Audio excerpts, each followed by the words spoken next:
Assalamualaikum warahmatullahi wabarakatuh. Perkenalkan, nama saya Prisid Jagat Bujana dengan NPM 073822111006. Mata kuliah metalurgi dari program studi teknik pertambangan.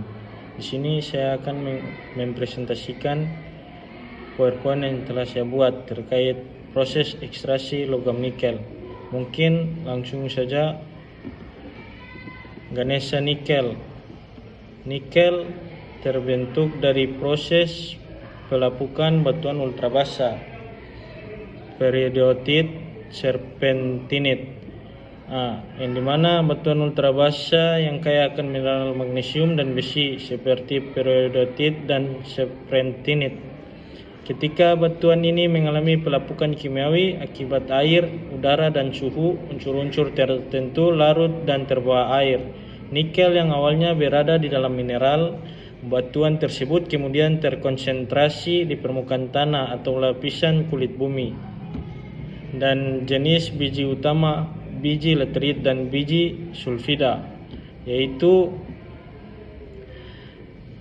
biji laterit yang terbentuk dari pelapukan batuan di daerah iklim tropis yang basah, banyak ditemukan di permukaan dan dekat dengan kerat bumi. Biji sulfida juga terbentuk dari proses magmatik di bawah permukaan bumi, biasanya terasosiasi dengan mineral lain seperti tembaga dan besi. Secara sederhana yang kita tahu yaitu laterit lebih dekat permukaan sampai cocok untuk penambangan terbuka. Sulfida juga lebih dalam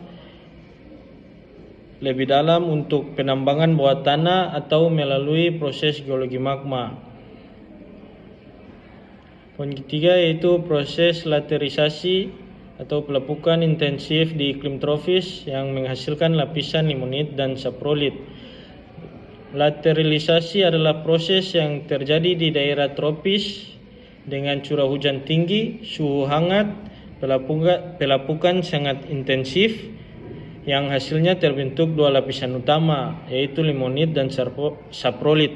Limonit sendiri yaitu lapisan atas kaya besi, kadar nikel rendah sedang. Maksudnya nikelnya rendah sedang. Lalu saprolit lapisan bawah, kadar nikelnya lebih tinggi. Biasanya dipakai untuk produksi ferronikel dan NPI, nickel pig iron. Di poin berikut proses Indonesia memiliki cadangan besar nikel laterit Sulawesi, Maluku, dan Papua. Di sini tanah yang tropis di Indonesia menyebabkan proses laterisasi berjalan optimal yang menghasilkan cadangan nikel yang sangat besar. Kawasan utama yaitu pada Sulawesi bisa kita jumpai di Morowali dan Konawe.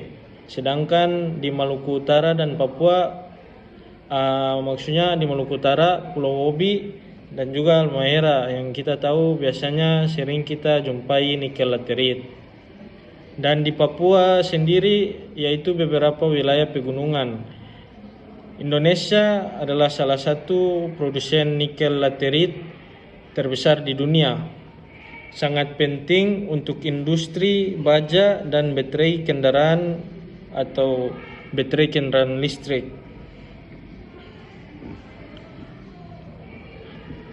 Lanjut di slide berikut. Cara penambangan nikel. Metode tambang terbuka atau yang kita kenal sebagai open pit mining. Di sini open pit mining yaitu metode yang dilakukan dengan menggali endapan biji dari permukaan tanah, bukan membuat terowongan bawah tanah. Cocok digunakan untuk penambangan nikel laterit karena bijinya berada dekat permukaan. Area tambang dibuat seperti cekungan yang besar bertingkat atau bench yang memudahkan alat berat bekerja. Lalu kemudian tahapan penambangan clearing, stripping, drilling, blasting, loading, dan hauling, yaitu clearing sendiri yaitu membersihkan lahan dari vegetasi atau pohon, semak dan humus. Dan stripping yaitu mengupas lapisan tanah penutup atau yang dikenal overburden untuk membuka lapisan biji. Dan drilling melakukan pengeboran lubang di batuan untuk persiapan peledakan. Blasting sendiri meledakkan batuan agar pecah dan mudah diambil. Proses ini menggunakan bahan peledak sesuai aturan keselamatan tambang. Loading, mengambil material yang sudah pecah untuk menggunakan alat berat atau yang kita tahu eksavator dan loader.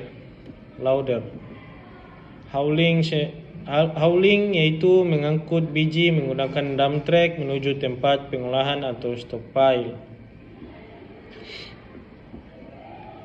Alat berat yang digunakan eksavator, dump truck, dan bulldozer. Di sini fungsi dari masing-masing alat yaitu yang pertama eksavator menggali, mengambil, dan memuat biji ke dump truck. Yang kedua dump truck mengangkut material atau biji dari lokasi penambangan ke area penyimpanan atau pabrik pengolahan. Dan yang ketiga bulldozer. Bulldozer yaitu meratakan permukaan tanah, mendorong material, dan membantu dalam pembersihan lahan. Contoh perusahaan PT Vale Indonesia, PT Antam Tbk, PT Wedabai Nikel. Di sini beberapa perusahaan fokus pada penambangan dan pengolahan nikel laterit di Sulawesi, yaitu di PT Vale dan di PT Antam Tbk atau yang kita kenal sebagai Aneka Tambang. Di PT Antam tersendiri perusahaan pertambangan BUMN tambang nikel berada di Sulawesi dan Maluku. Sedangkan di PT Wedabai Nikel salah satu proyek kawasan industri nikel terbesar di Halmahera, Maluku Utara. Lanjut di slide keempat. Pengolahan dan ekstraksi nikel tahap awal. Biji nikel dikeringkan dan dihancurkan untuk mengurangi kadar air dan ukuran butiran. Proses beneficiasi, pemisahan mineral berharga dari pengotor, screening, magnetic separation. Yang selanjutnya, 2 metode utama ekstraksi, pirometalurgi dan hidrometalurgi. Lanjut, slide kelima. Pirometalurgi atau biji nikel sulfida. Biji dilebur smelting pada suhu tinggi 1200 sampai 1600 derajat. Tahapan roasting, smelting, dan converting menghasilkan mate nikel campuran Ni, Fe, dan S. Kemudian dimurnikan menjadi nikel murni melalui elektrolisis. Mungkin di slide berikut, hidrometalurgi biji nikel laterit. Di sini ada beberapa poin, yaitu pertama, proses HPAL, high pressure acetylase. Pelindian menggunakan asam pada tekanan dan suhu tinggi. Yang kedua, reaksi menghasilkan larutan nikel sulfat NiSO4. Nikel diendapkan atau diekstraksi dengan pelarut organik, cocok untuk nikel kadar rendah seperti laterit di Indonesia. Berikut, produk dan pemanfaatan nikel. Produk akhir nikel murni, ferronikel dan nikel sulfat digunakan untuk bahan pembuatan baja tahan karat, stainless steel yang biasa kita tahu, dan juga komponen baterai kendaraan listrik, EV baterai. Berikut, industri kimia dan elektronik. Indonesia menjadi pemasok utama nikel di dunia. Berikut kesimpulan, nikel berasal dari pelapukan batuan ultrabasa di daerah tropis. Penambangan dilakukan dengan sistem tambang terbuka. Ekstraksi dilakukan melalui proses pirometalurgi atau hidrometalurgi. Nikel memiliki peran strategis untuk industri global. Kita tahu pada umumnya yaitu terutama pada baterai EV. Mungkin itu saja. Sekian dari saya, Presi Jagat Bujana. Wassalamualaikum warahmatullahi wabarakatuh.